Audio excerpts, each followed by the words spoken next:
Muy buenas noches, estimados asociados y público en general. Les damos a todos ustedes la más cordial bienvenida a este nuestro tradicional Jueves Minero. Reiteramos nuestro agradecimiento a los asociados que año a año nos acompañan en esta importante actividad que tiene como objetivo compartir experiencias e intercambiar opiniones relacionadas con nuestro sector minero. Invitamos a nuestro expositor adelante. Adelante, pues te toma asiento. Precisamente vamos a presentar a nuestra mesa de honor. Esta noche, en nombre de nuestro Consejo Directivo, nos acompaña el ingeniero Jorge Guamán, a su vez el doctor David Cliff del Centro Internacional de Minería para el Desarrollo IM4DC. Él nos va a presentar el tema Gestión de la Seguridad en la Industria Australiana. Bien, sabemos que la seguridad en minería es primordial, punto uno. Siempre hemos dicho en las operaciones, seguridad primero, producción luego, pero antes debe haber mina, lógicamente. Tenemos que agradecer que la exposición del doctor David Cliff es una gestión del ingeniero Joel Díaz. Yo creo que este tipo de actitudes o colaboración de los socios del instituto son buenos y creo que todos debemos participar de esta forma.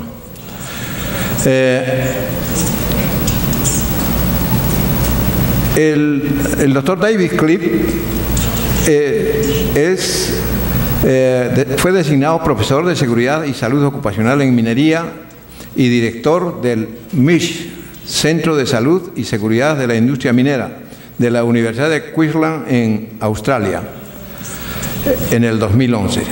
Su primer rol es brindar educación aplicada a la investigación y consultoría en salud y seguridad en la industria minera y procesos minerales. Lleva 12 años en el MISH.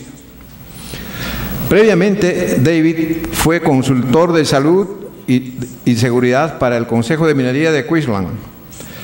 También ha sido gerente de investigación en minería de Simtals. Él ha brindado asistencia experta en áreas de salud y seguridad en la industria minera por más de 23 años. Asimismo, ha sido miembro del comité organizador de los ejercicios de emergencia a nivel 1 en las minas subterráneas de carbón de Queensland desde 1998. Además, ha brindado apoyo a más de 30 incidentes de minas. David también tiene experiencia en brindar capacitación en seguridad y salud ocupacional en diferentes países. Asimismo, ha publicado extensamente sobre este tema en diferentes medios. Un voto de aplauso para recepcionar al doctor David.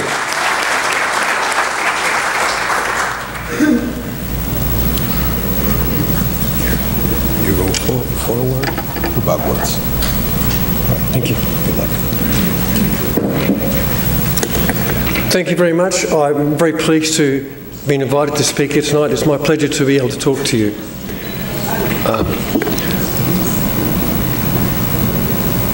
I probably should start with a small... Para explicar un poco la organización para la cual trabajo. Mi centro de investigación forma parte de un instituto mucho más grande que se estableció en la Universidad de Queensland para apoyar el desarrollo responsable de la minería.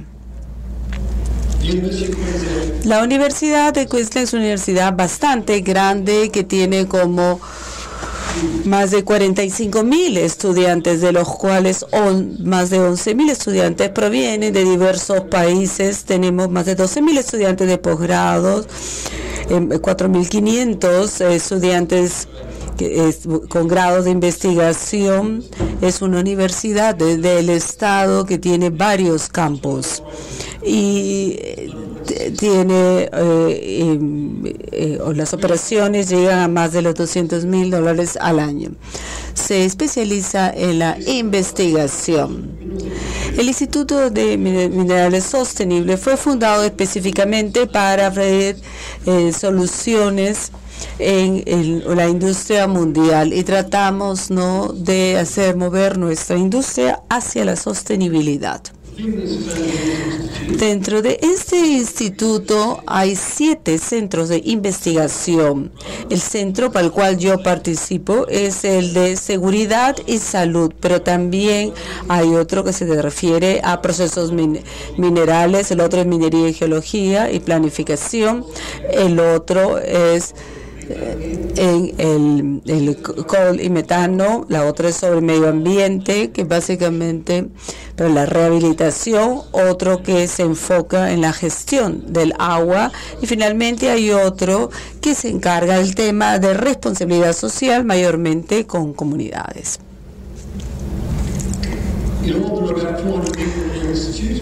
En nuestro instituto tenemos aproximadamente 400 personas. El objetivo de nuestro instituto es facilitar la maduración de la industria minera a través de un proceso en el cual se pasa de enfocarse solamente en los ingresos, se pasa a la eficiencia, a la efectividad y finalmente se logra la sostenibilidad, lo cual es un lugar es una forma en la que la industria minera puede sobrevivir en el mundo moderno.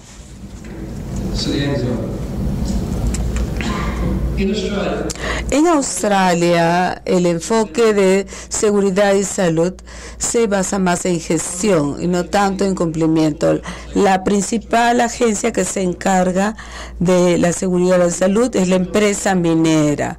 Para proveer una buena gestión en términos de seguridad y salud se requieren muchísimas cosas, muchas de las cuales no son perfectas, especialmente en nuestro país. Se requiere primeramente una buena ley que sea razonable y aplicable.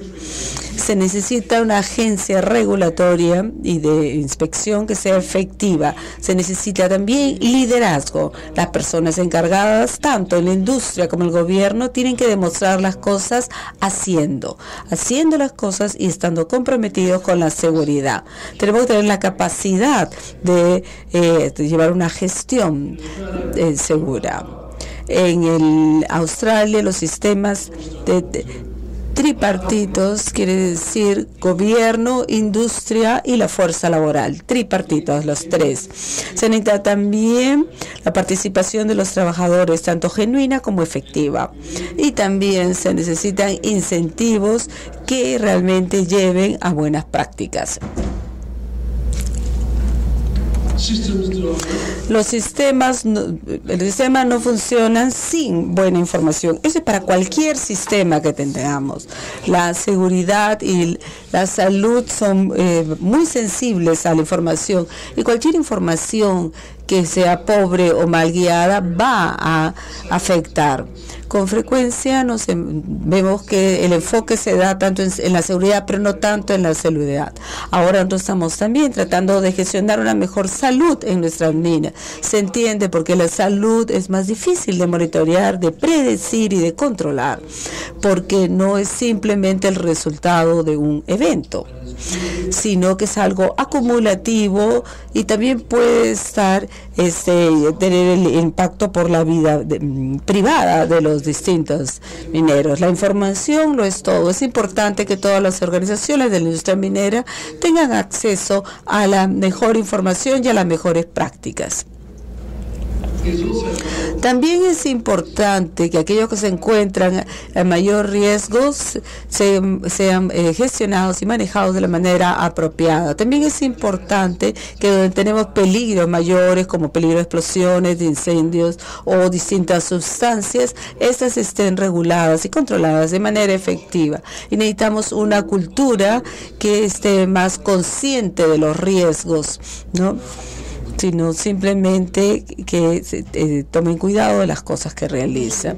Desafortunadamente, estoy seguro que también es cierto para usted, a la gente le gustan las soluciones sencillas, le gustan las balas de plata que solucionan todo y curan el problema en una sola vez. Pero desafortunadamente, en seguridad y en salud hay muy pocas balas de plata o soluciones mágicas. Mayormente se trata más bien de un juego que nosotros jugamos en Australia, que es no serpientes escaleras, que es que muchas veces que uno lo que indica que el progreso puede ser lento y complicado, pero hay que seguir avanzando.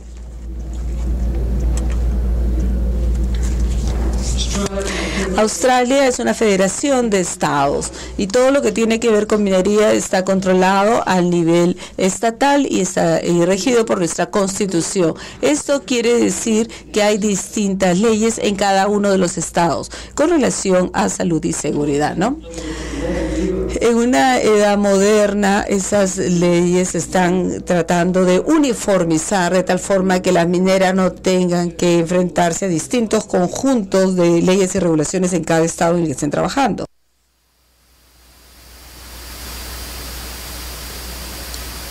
Acá tenemos el mapa de Australia que muestra todas las minas o las principales zonas mineras.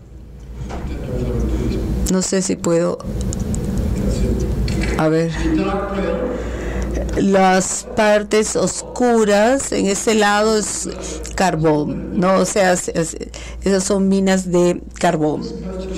En el otro extremo tenemos oro y otros metales, y en la parte superior o al norte los blancos son diamantes, son las minas de diamantes más grandes, especialmente se usan los diamantes rosados que son únicos de esa zona. También hay metales básicos como cobre, zinc y plata, y hacia la parte central de Australia vamos a encontrar uranio. Australia es un país grande. Tiene como 4.500 kilómetros de lado a lado y de norte a sur. La distribución de las minas en sí ya es un problema. Para aquellos de ustedes que les gustan las cifras del tipo de producción que está generando ahorita Australia, hay muchos minerales que los producimos en grandes cantidades. Carbón, son 450 toneladas aproximadamente, ¿no?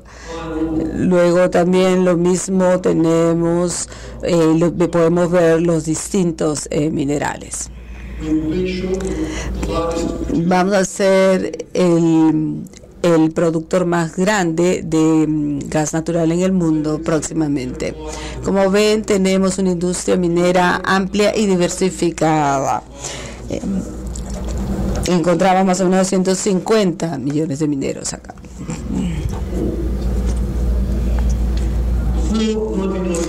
Antes de 1994, la ley australiana era bastante prescriptiva, todos eran regulaciones.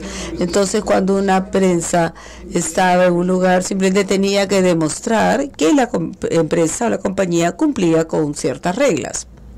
En 1994 empezó un proceso de reforma y se reconoció que cumplir con las reglas no era suficiente para no mejorar la seguridad y la salud. Entonces empezó una transición a otro tipo de legislación que se basa en el principio de responsabilidad mutua, que se basa en los sistemas de seguridad. Y entonces ahora las minas tienen que demostrar que tienen un lugar de trabajo seguro, no que cumplen con la ley. Tienen que demostrar a través de sistemas y aplicaciones que tienen un lugar de trabajo seguro. Y las regulaciones y las leyes existen para alentar la gestión de las minas según los criterios de seguridad y salud. Los principios claves de duty of care, que significa la obligación mutua, es decir, la responsabilidad de todos, trabajar de manera segura y no hacerle daño a nadie. Es su obligación y su responsabilidad y existe para todos aquellos que trabajan en la mina, no solamente para los jefes. Gestión de riesgo es la aplicación de procesos para reducir riesgos al nivel más bajo y razonable como sea posible, porque se reconoce que no se pueden eliminar todos los riesgos de una mina o de una operación, pero sí se pueden reducir a un nivel aceptable. La participación de la fuerza laboral. Esto se logra a través de la consulta y la representación. En muchos países eso es algo difícil de lograr y es algo difícil de entender, pero funciona muy bien en Australia. Hay problemas, pero en general funciona, porque la fuerza laboral es una fuente de conocimiento y experiencia. Y si uno no se cuida a sí mismo y no lo se comunica, uno no va tampoco a cuidar a los otros. Una de las contradicciones del siglo XXI es que vivimos en una era en la que tenemos internet, tenemos montañas de información, pero en general se nos hace muy difícil encontrar la información relevante. Por lo tanto, es importante comunicarnos de manera libre y compartir las mejores prácticas sobre salud y seguridad. Y es importante que los distintos niveles de la fuerza laboral estén bien entrenados. Así tales con los que no solamente tener la capacitación sobre la operación de sistemas y equipos, sino en seguridad. Y el entendimiento es entender los conocimientos y las habilidades. Y esto va a través de ese proceso tripartito y es un estándar nacional. Y también el último principio importante es que los inspectores de mina que sean independientes, respetados, experimentados y fuertes. Todos son antiguos mineros viejos que pueden trabajar y pueden hablar de igual a igual con los distintos mineros, pero no tienen que ser la policía ni darles multas ni sanciones. La cultura de la seguridad es muy importante. Si uno se encuentra en el nivel más alto de la jerarquía de la cultura de seguridad, uno hace lo que le dice, uno no piensa, alguien más lo piensa. Pero uno mejora la cultura si uno se va involucrando más, si todos se van involucrando más. No es una responsabilidad conjunta hasta llegar a ese sistema en el cual hay consistencia y donde hay una vigilancia continua y una cooperación a los distintos niveles.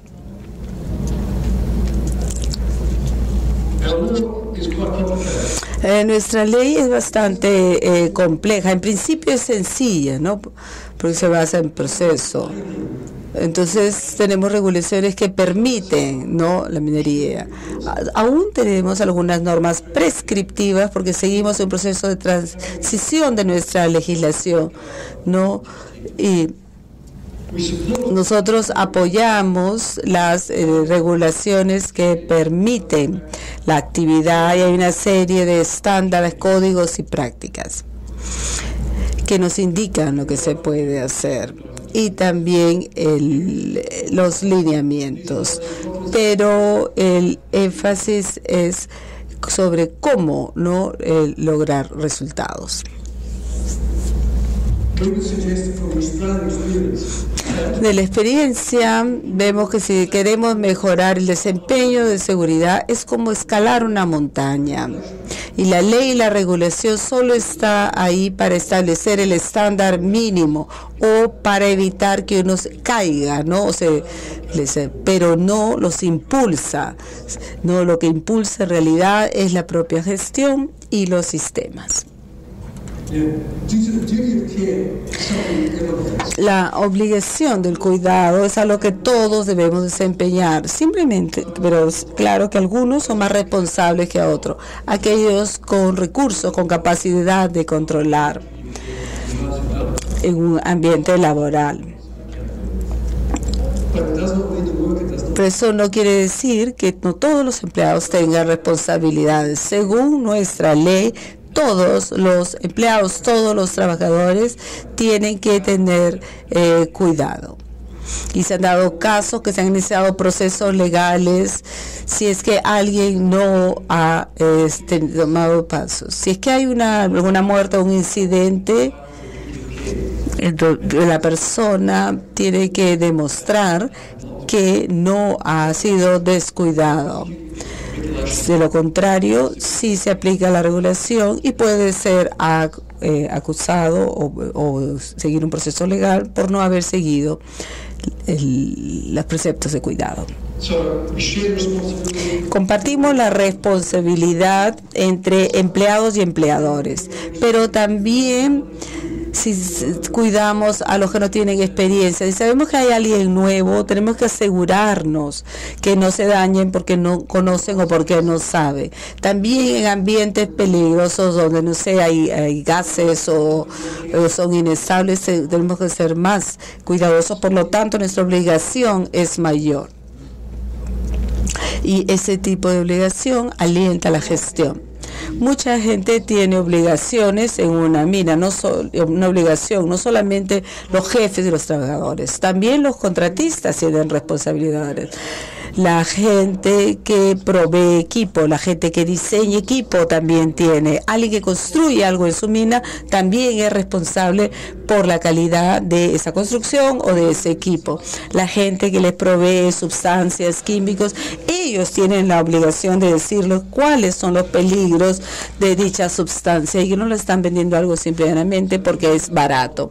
Entonces la obligación va más allá de la gente tradicional en la mina. En términos de cooperación, tenemos dos niveles de cooperación comprendidos en nuestra legislación. Al nivel superior hay un consejo de asesoría que reporta a los ministros, ¿no? Y hay representantes de todos los sectores. También hay unos inspectores de la fuerza laboral que también forman parte de ese comité. Y ellos están en ese comité para asegurar a la fuerza laboral que van a ser protegidos, ¿no? Y ellos están muy cercanos a las minas. Y para garantizar la independencia de la legislación y la aplicación de la legislación, tenemos unos cuantos miembros de la fuerza laboral que son nombrados en este comité. En cada mina, acá he puesto mina de carbón, pero en cualquier mina, ¿no?, la fuerza laboral elige a representantes de seguridad y salud en el sitio. Y también para representar a los intereses de los trabajadores ante la gerencia. Cuando desarrollamos procedimientos de trabajo y procesos de evaluación, los trabajadores deben ser consultados porque ellos son una buena fuente de información y experiencia, ya que ellos son los que realizan el trabajo en el día a día.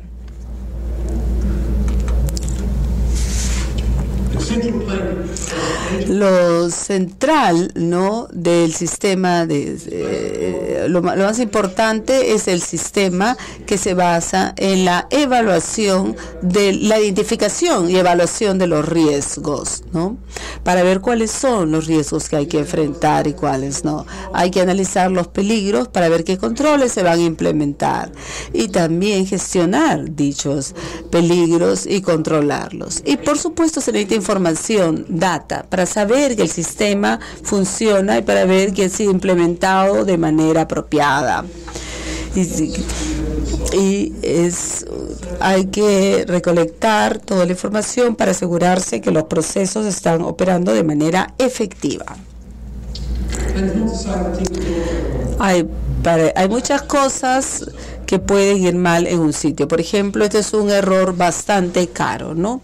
Seguimos teniendo problemas. Tenemos que asegurarnos de que no solamente nos basemos en la prevención, sino también en el control. En este caso, el sistema que había a bordo falló en apagar el incendio y tuvimos que dejar que se quemase porque era muy peligroso acercarse porque las llantas al calentarse podían explotar. Entonces de ese tamaño y con esa presión, esa explosión saldría en pedazos de metal cientos de metros volando, ¿no?, y podría matar gente. Así que no quedó nada más que alejarse, ya que no se podía extinguir ese fuego, ese incendio. En Australia hemos tenido mucha suerte.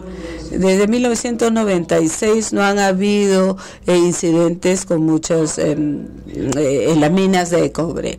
Antes de eso sí hemos tenido varios, como se puede ver ahí. Recientemente sí hemos tenido unos cuantos incidentes mayores en minas subterráneas en el EFEGAS. Y las minas subterráneas son más peligrosas que las minas de carbón.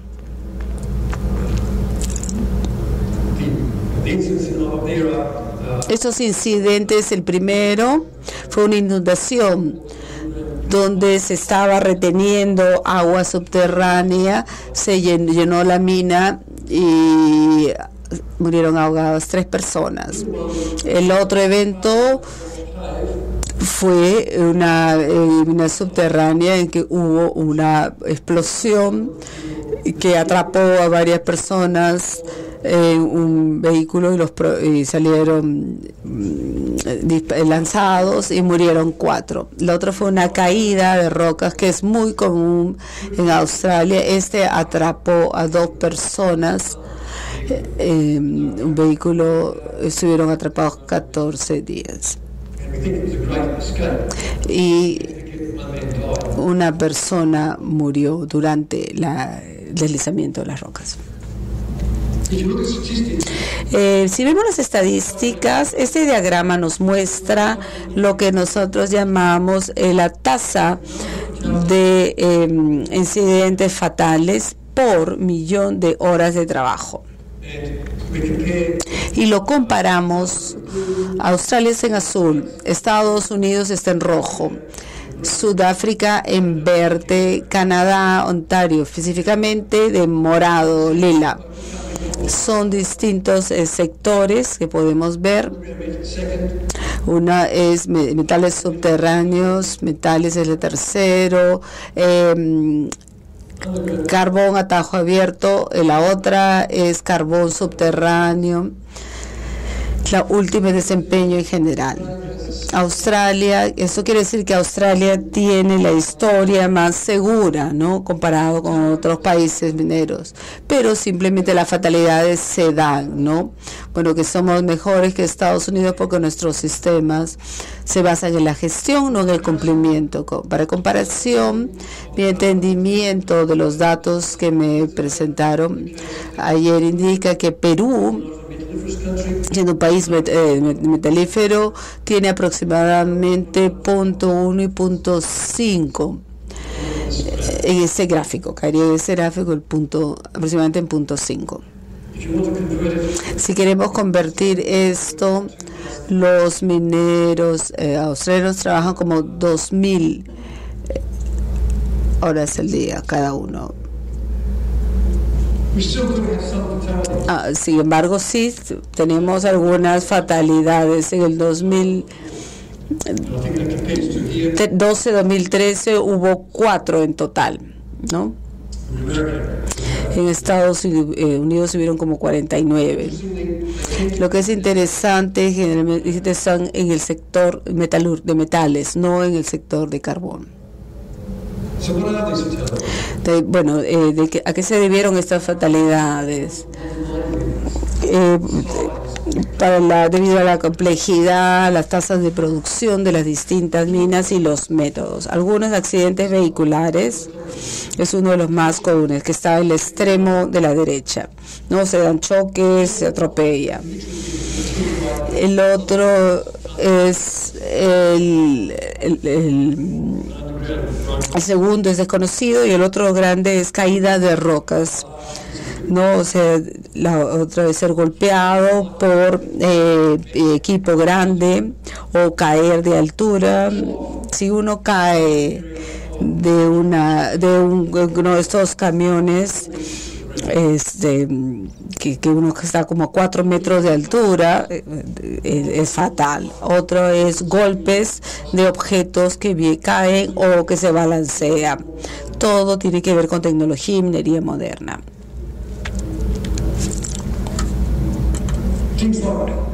Cosas como diseños desafortunados, como por ejemplo este camión de acarreo paró, pero el que venía atrás no vio que parar, y desafortunadamente la parte atrás del primer camión justo tiene la forma, el diseño y la altura para matar a la persona que va en la cabina del camión que va atrás. Ahora venimos al concepto de qué tan cerca pueden viajar uno del otro, qué tan visibles pueden ser. Estos camiones pueden pesar hasta 8 toneladas y si van a toda velocidad puede tomarle como 1 kilómetro para parar, ¿no? No es algo que se maneje como un carro, es difícil de controlar y hay que planificar para esto. Como mencioné anteriormente, si explosiona una de las ruedas, las llantas de uno de esos camiones y esa rueda se derrite y esto puede inclusive afectar al chofer o la persona que conduce al momento de derretirse esta rueda. De los camiones grandes no les gustan los camiones chicos, eso lo sabemos todos. Tenemos que pensar el hecho de que no siempre hemos estacionado el pequeño camión o camioneta, o simple y llanamente sabemos que desde la cabina del camión grande no se ve nada y hay que planificar para esta situación.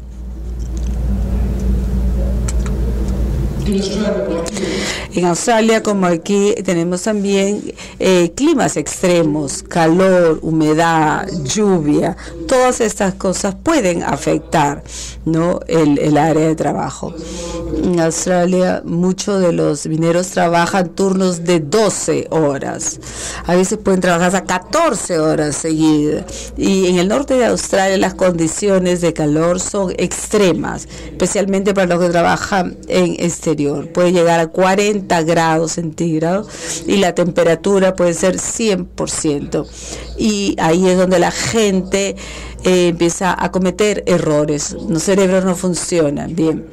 También el caso contrario es cierto si se trabaja en fríos extremos.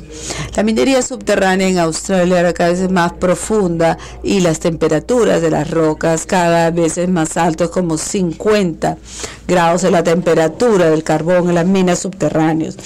Entonces estas minas cada vez son más profundas y podrían llegar hasta 65 grados.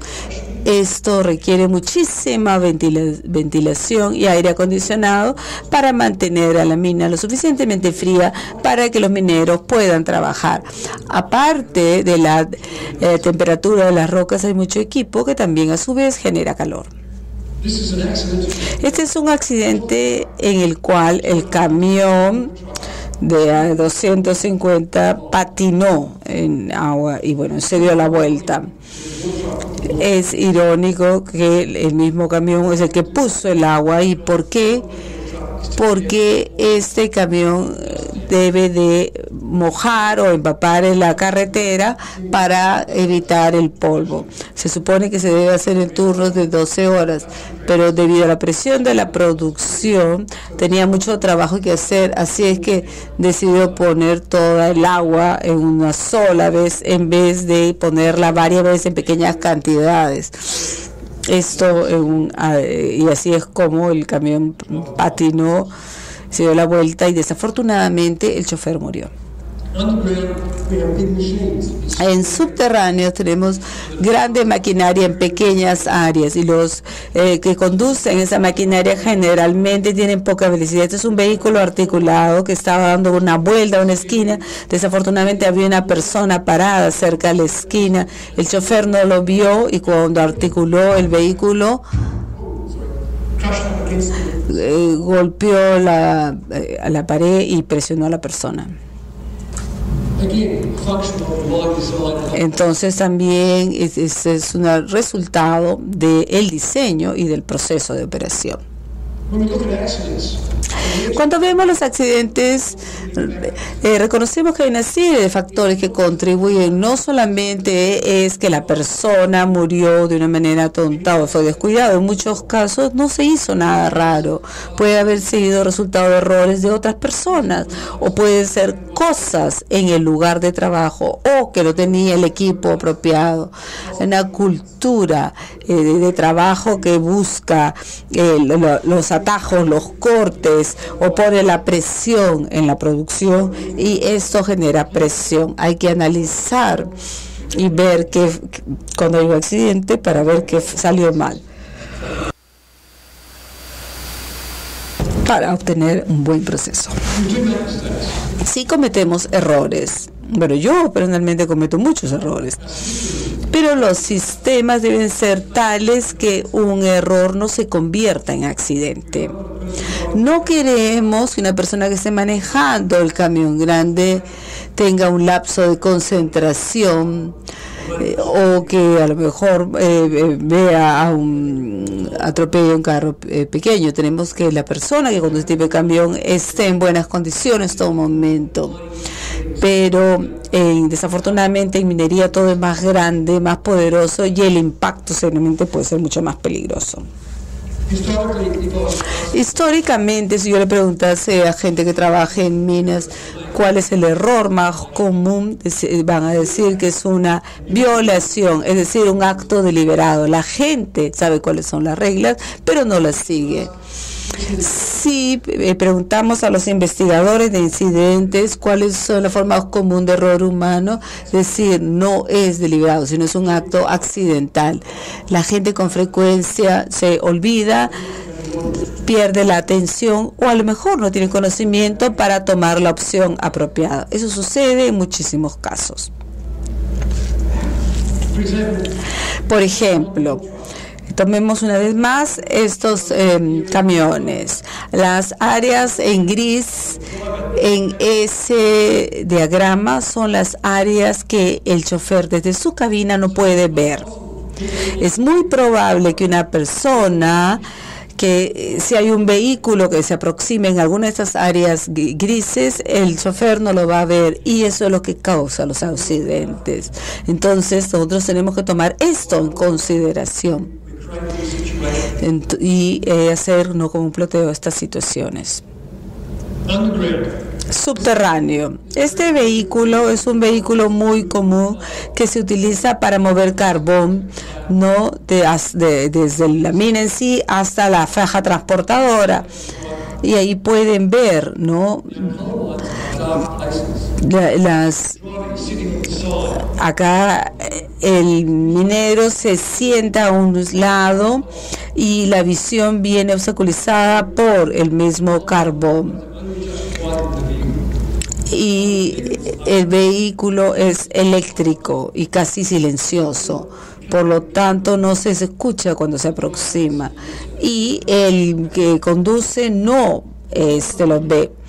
O sea que se dan esos atropellamientos, pero fundamentalmente si vemos el diseño de los controles para el chofer y donde él se tiene que sentar para conducir este vehículo, según el diseño, la persona tendría que verse como la persona que tenemos a la derecha, con un cuello largo, y tiene que tener un brazo más pequeño que el otro y el otro brazo bastante largo. El tipo de pedales que tienen no están diseñados para una persona que tenga las dos piernas de la misma extensión, sino uno de una pierna más larga que la otra. Lo quiere decir que no se toma en cuenta todas estas cosas en el momento de diseño. Factor humano es muy importante, y por lo tanto con este tipo de máquinas no nos sorprende que haya un montón de accidentes porque es difícil de conducir.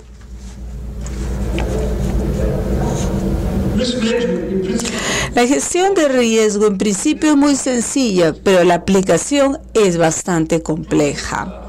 El proceso inicia con la identificación de los peligros, ¿no? ¿Qué puede salir mal? Y luego se evalúa el riesgo.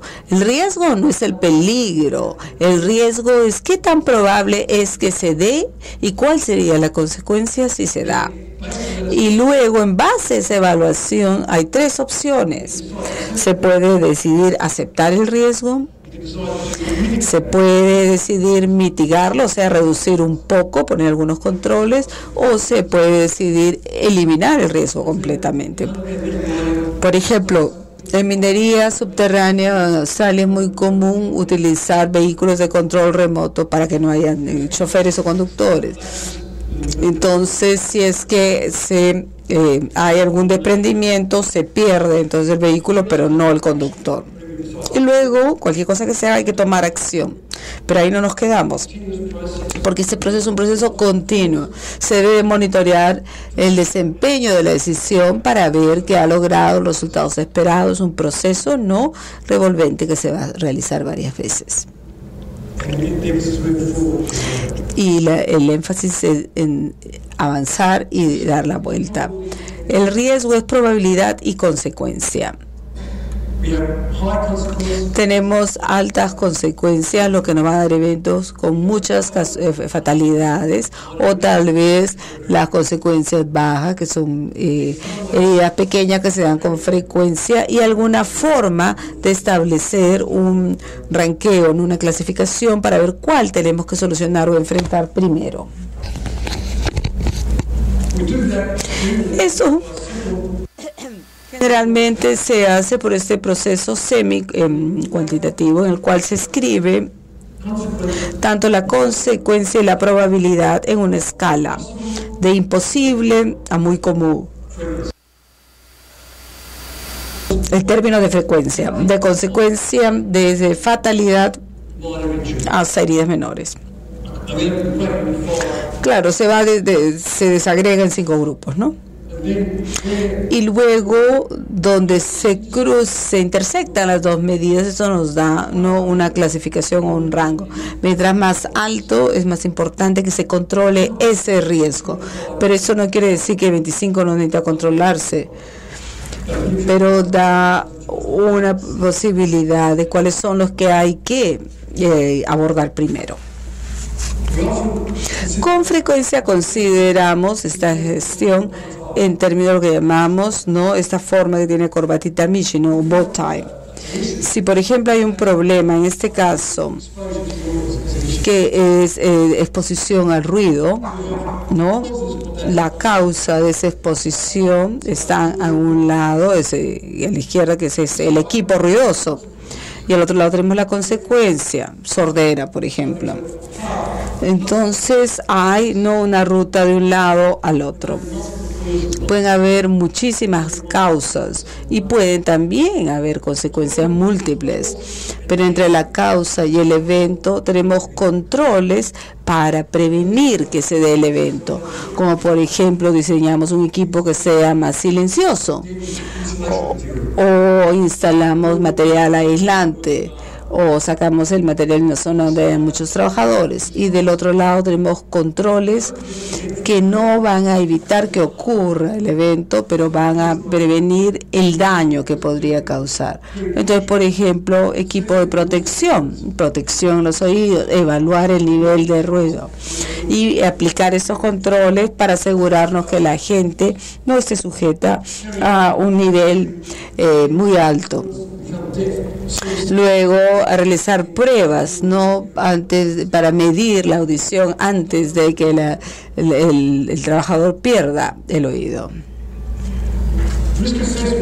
La evaluación de riesgo existe a distintas capas o niveles. En la parte superior es la más compleja, que es una evaluación de riesgo formal que se hace para la operación entera o para los peligros principales. Requiere sistemas complejos, requiere tecnología, capacitación, procesos, personas. Pero la parte informal es la evaluación de riesgo informal que los trabajadores realizan todos los días, simplemente ver que las cosas estén bien y que las cosas están seguras. Es informal porque lo hacen todos los días y no requieren papeleo, Entre estos dos niveles hay otros pasos o etapas intermedios para distintos procesos y para distintos niveles de aplicación. En todo caso, esta presentación en PowerPoint queda para ustedes si están interesados. Otra diferencia entre el país y otros países, yo estuve conversando sobre esto anteriormente. Generalmente se ve a los inspectores como policías, ¿no? Que van y ponen una multa por esto y por lo otro, ¿no? Y que todo el tiempo se dan citaciones. Si uno va a las páginas de gobierno, por ejemplo, de Estados Unidos, van a ver que si bien en Estados Unidos, cuando es que hay un incidente, hay una serie de citaciones de casos, igual se da el tema. En Australia no lo hacemos así. Los inspectores sí realizan inspecciones, sí hacen auditorías de sistemas y de procesos. Pero el rol principal es dar asistencia y apoyo, porque al dar asistencia, apoyo y consejo puede evitar eventos y situaciones, y puede hacer una pequeña desviación de un comportamiento, y se puede evitar que se convierta en algo. Esto requiere que los inspectores sean competentes, capacitados, con mucho conocimiento, y requiere que se puedan comunicar y que puedan ejercer influencia para mejorar el desempeño. Con frecuencia esto es difícil para los inspectores.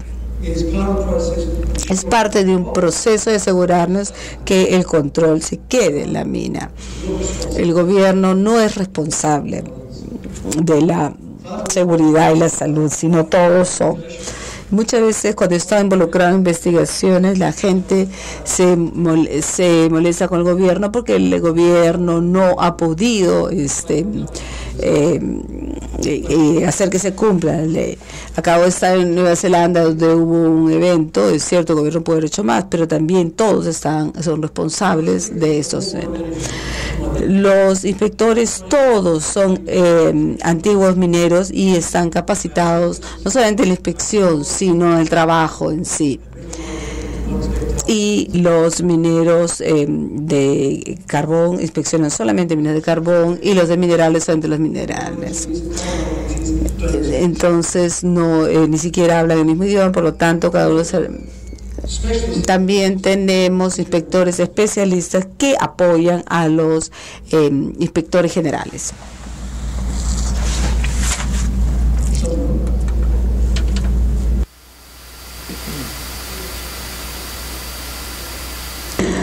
También tenemos ingenieros mecánicos y especialistas que los apoyan.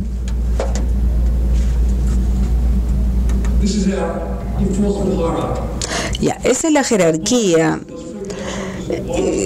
Y acá tenemos la parte inferior, que es la más amplia, que es las recomendaciones, ¿no?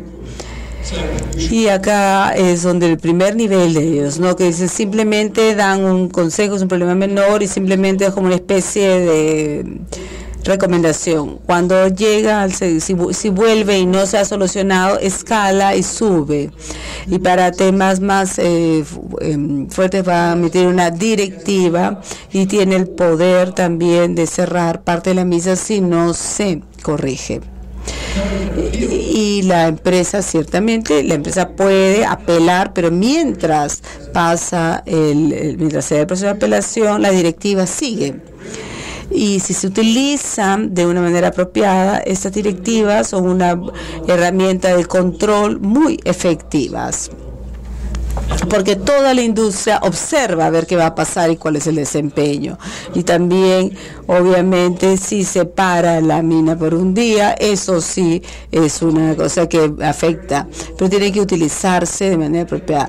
Si no se siguen las directivas, puede haber ya un proceso legal, y no ciertamente muy pocos procesos legales.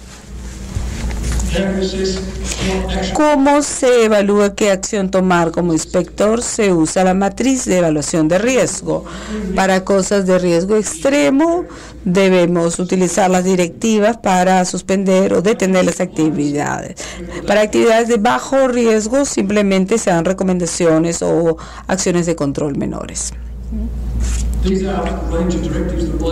Esa es la gama de directivas que se puede ofrecer. Van desde pedir que la mina demuestre que el trabajador es competente, puede ser una prueba para demostrar que el lugar es seguro, que el ruido no era muy alto y que hay una serie de controles para reducir el riesgo, para suspender operaciones si el nivel de riesgo es inaceptable.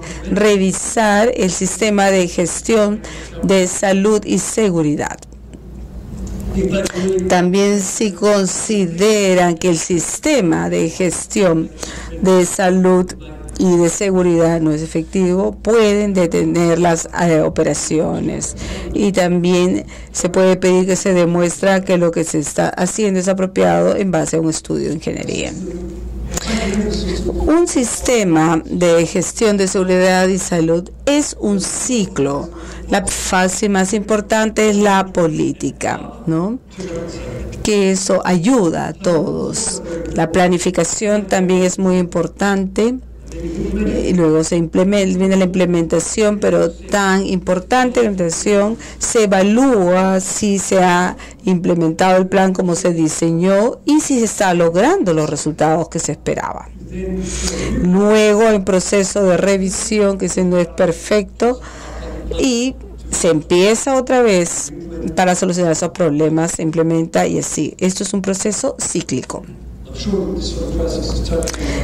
Estoy seguro que es un proceso conocido para todos ustedes. Para los peligros principales se desarrollan planes individuales, por ejemplo, para controlar ventilación, incendios, respuesta a emergencias, manejo de gases. Como he dicho, la información es muy importante, ¿no? Y se trabaja de manera cercana el gobierno con las empresas, y mi organización a través de su página web apoya ese tipo de actividades. Los invito a todos que entren a mi página web y van a ver los sistemas de gestión de riesgos, van a ver una serie de bases de datos que les va a dar información y recursos para ayudarlos a gestionar su mina. Por ejemplo, en la parte inferior hay uno que están todos los códigos. Después también hay un informe de todos los accidentes principales. Y esto los da recursos para ayudar en el desarrollo de controles y también para identificación de riesgos, evaluación de riesgos y control de riesgos. Esa es una página que tiene mayor detalle y una base de datos distinta. Aquí tenemos, debo de admitir que nuestros sistemas no son perfectos. Esta es una foto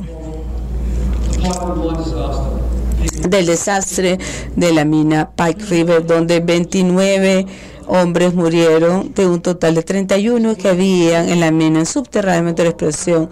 Esta es una mina en Nueva Zelanda.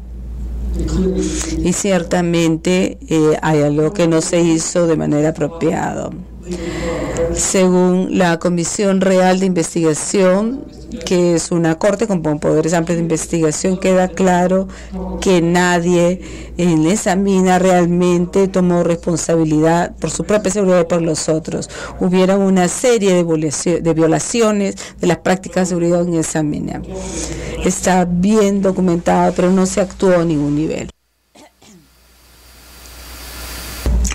Era completamente inadecuado.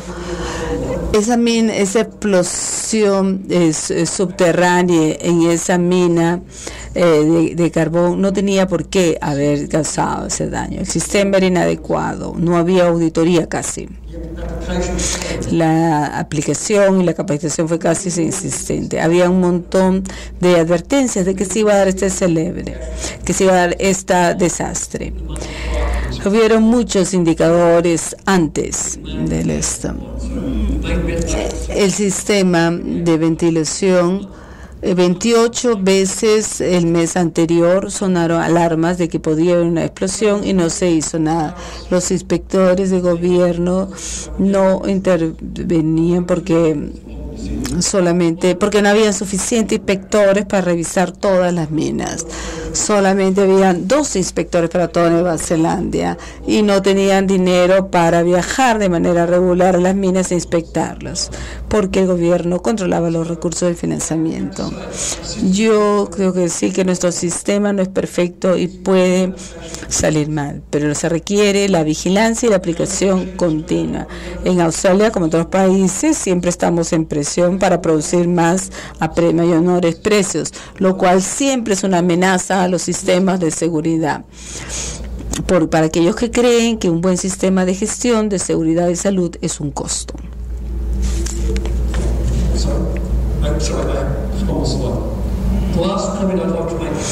El último comentario antes de concluir. Esto en Australia se conoce como el cisne negro de Australia y quiere decir estar preparado para lo desconocido. Nosotros tenemos que ver siempre atrás lo que pasó en el pasado para ver lo que podría pasar en el futuro. Le llamamos el cisne negro porque cuando los ingleses llegaron a Australia, ellos nunca habían visto cisnes negros, solamente blancos, así que no creían que existía el cisne blanco. Y ellos pensaron que los nativos habían pintado los cisnes de negro para confundirlos, pero es una imagen de la realidad. Los sistemas de seguridad y salud modernos son robustos, resilientes y confiables. Por lo tanto, pues, si es que algo va mal, quiere decir que no hemos pensado en todos los detalles, porque también es cierto que no podemos pensar en todas las cosas en cada momento. Es nuestra responsabilidad asegurarnos que cuando construimos sistemas que no consideremos solamente el pasado o facciones del pasado, sino también que hagamos todo lo que podamos hacer para poder ver